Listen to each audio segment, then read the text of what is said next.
Hi friends, ಇವತ್ತು ನಾನು ಹಣ್ಣುಗಳ ಬಗ್ಗೆ ಮಾಹಿತಿ ಕೊಡಬೇಕು ಅಂತ ಅಂದ್ಕೊಂಡಿದ್ದೀನಿ. ಇವತ್ತು ನಾನು ಬೆಣ್ಣೆಹಣ್ಣು ಅಥವಾ ಬಟರ್ ಫ್ರೂಟ್ ಅಥವಾ ಅವಕಾಡೋಗಳು ಅಂತ ಕೂಡ ಕರೀತಾರೆ, ಈ ಹಣ್ಣಿನ ಬಗ್ಗೆ ಮಾಹಿತಿ ಕೊಡಬೇಕು ಅಂತ ಅಂದ್ಕೊಂಡಿದ್ದೀನಿ. ಈ ಹಣ್ಣನ್ನು ತಿನ್ನೋದ್ರಿಂದ ಎಷ್ಟು ಉಪಯೋಗ ಇದೆ ಅಂತ ಈಗ ನೋಡೋಣ. ಈ ಬೆಣ್ಣೆಹಣ್ಣನ್ನು ತಿನ್ನೋದ್ರಿಂದ ಕ್ಯಾಲೋರಿಗಳು ದೊರೆಯುತ್ತೆ, ಹಾಗೆ ಕಾರ್ಬೋಹೈಡ್ರೇಟುಗಳು, ಫೈಬರ್ ಆಗಿರ್ಬೋದು, vitamin C, vitamin A, vitamin K, ಹಾಗೆ ಪೊಟೊಥೆನಿಕ್ ಆಮ್ಲ ಆಗಿರ್ಬೋದು, ಪೊಲೈಟ್ ಆಗಿರ್ಬೋದು, ಮೆಗ್ನೀಷಿಯಮ್ ಆಗಿರ್ಬೋದು, ಪೊಟ್ಯಾಷಿಯಮ್ ಆಗಿರ್ಬೋದು, ಇನ್ನು ಅನೇಕ ಪೋಷಕಾಂಶಗಳನ್ನು ಸಮೃದ್ಧವಾಗಿ ಹೊಂದಿರುವಂತಹ ಒಂದು ಅದ್ಭುತವಾದ ಹಣ್ಣು ಅಂತಲೇ ಹೇಳ್ಬೋದು. ಈ ಬೆಣ್ಣೆಹಣ್ಣನ್ನು ನಾವು ತಿನ್ನೋದ್ರಿಂದ ಯಾವ ರೀತಿ ಪ್ರಯೋಜನಗಳಾಗುತ್ತೆ ಅನ್ನೋದಾದರೆ, ಈ ಕರುಳಿನ ಆರೋಗ್ಯಕ್ಕೆ ತುಂಬ ಒಳ್ಳೆಯದು ಈ ಬೆಣ್ಣೆಹಣ್ಣು ಅಂತ ಹೇಳ್ಬೋದು. ಬೆಣ್ಣೆಹಣ್ಣು ತಿನ್ನೋದ್ರಿಂದ ಫೈಬರ್ ಅಂಶ ದೊರೆಯುತ್ತದೆ. ಇದು ಆರೋಗ್ಯಕರ ಜೀರ್ಣಾಂಗ ವ್ಯವಸ್ಥೆಗೆ ಅವಶ್ಯಕವಾಗಿದೆ ಅಂತಲೇ ಹೇಳ್ಬೋದು. ಈ ಬೆಣ್ಣೆಹಣ್ಣನ್ನು ತಿನ್ನೋದ್ರಿಂದ ಬ್ಯಾಕ್ಟೀರಿಯಾದ ವೈವಿಧ್ಯತೆಯನ್ನು ಸುಧಾರಿಸುವ ಮೂಲಕ ಮತ್ತು ಫೆಕಾಲ್ ಪಿತ್ತರಸದ ಆಮ್ಲದ ಸಾಂದ್ರತೆಯನ್ನು ಕಡಿಮೆ ಮಾಡುವ ಮೂಲಕ ಕರುಳಿನ ಆರೋಗ್ಯವನ್ನು ಕಾಪಾಡುತ್ತದೆ.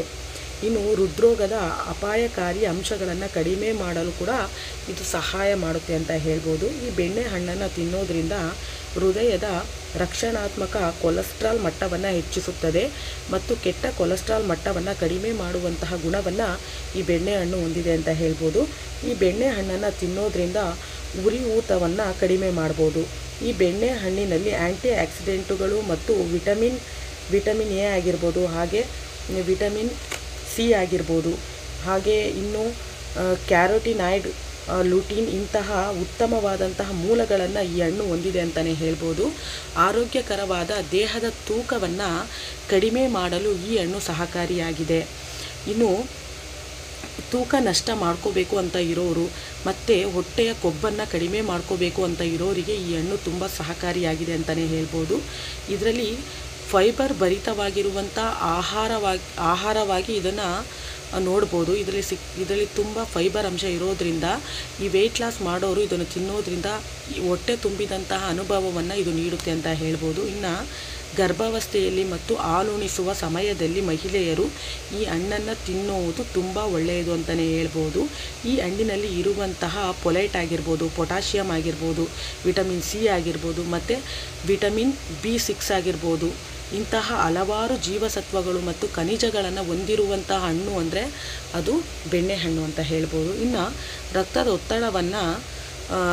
ಒತ್ತಡದ ಮಟ್ಟವನ್ನು ಕಡಿಮೆ ಮಾಡುವಂತಹ ಗುಣವನ್ನು ಈ ಒಂದು ಬೆಣ್ಣೆಹಣ್ಣು ಹೊಂದಿದೆ ಅಂತ ಹೇಳ್ಬೋದು. ಉತ್ತಮ ಸ್ನಾಯು ಮತ್ತು ಮೂಳೆಗಳ ಆರೋಗ್ಯವನ್ನು ಕಾಪಾಡುತ್ತದೆ.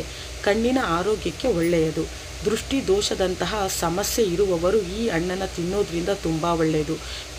ಕುರುಡುತನದಂತಹ ಅಪಾಯವನ್ನು ಕೂಡ ಕಡಿಮೆ ಮಾಡುತ್ತದೆ. ಪ್ರತಿದಿನ ಅವಕಾಡೋಗಳು ಅಥವಾ ಬೆಣ್ಣೆಹಣ್ಣನ್ನು ತಿನ್ನೋದ್ರಿಂದ ತುಂಬ ಒಳ್ಳೆಯದು, ಹಾಗೆ ಕಣ್ಣಿನ ಆರೋಗ್ಯ ಕೂಡ ತುಂಬ ಒಳ್ಳೆಯದು ಅಂತಲೇ ಹೇಳ್ಬೋದು. ಈ ಬೆಣ್ಣೆಹಣ್ಣನ್ನು ತಿನ್ನೋದ್ರಿಂದ ಸೊಂಟದ ಸುತ್ತಲಲ್ಲಿರುವಂತಹ ಕೊಬ್ಬನ್ನು ಕೂಡ ಕಡಿಮೆ ಮಾಡುವಂತಹ ಗುಣವನ್ನು ಈ ಒಂದು ಹಣ್ಣು ಹೊಂದಿದೆ ಅಂತಲೇ ಹೇಳ್ಬೋದು. ಇನ್ನು ಮಧುಮೇಹ ಇರುವಂಥವರಿಗೆ ಉತ್ತಮವಾಗಿರುವಂತಹ ಒಂದು ಹಣ್ಣು ಅಂತಲೇ ಹೇಳ್ಬೋದು.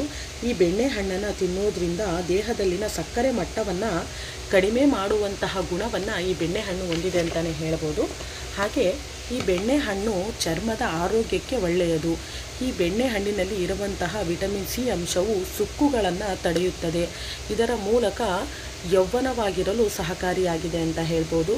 ಈ ಹಣ್ಣಿನ ಜ್ಯೂಸ್ ದಿನಕ್ಕೆ ಅಥವಾ ವಾರಕ್ಕೆ 2 ಬಾರಿ ಆದರೂ ಕುಡಿಯೋದ್ರಿಂದ ತುಂಬ ಒಳ್ಳೆಯದು ಅಂತಲೇ ಹೇಳ್ಬೋದು.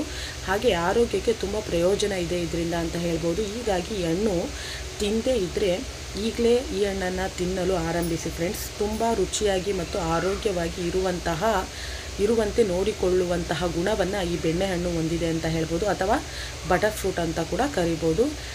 ಇದರ ಬಗ್ಗೆ ಮತ್ತು ಇದರ ಉಪಯೋಗಗಳೇನು ಅಂತ ನೋಡಿದ್ರಲ್ಲ ಫ್ರೆಂಡ್ಸ್. ಈ ಹಣ್ಣನ್ನು ನೀವು ತಿನ್ನಲು ಆರಂಭಿಸಿ, ಇದು ಆರೋಗ್ಯಕ್ಕೆ ತುಂಬ ಒಳ್ಳೆಯದು ಅಂತಲೇ ಹೇಳ್ಬೋದು.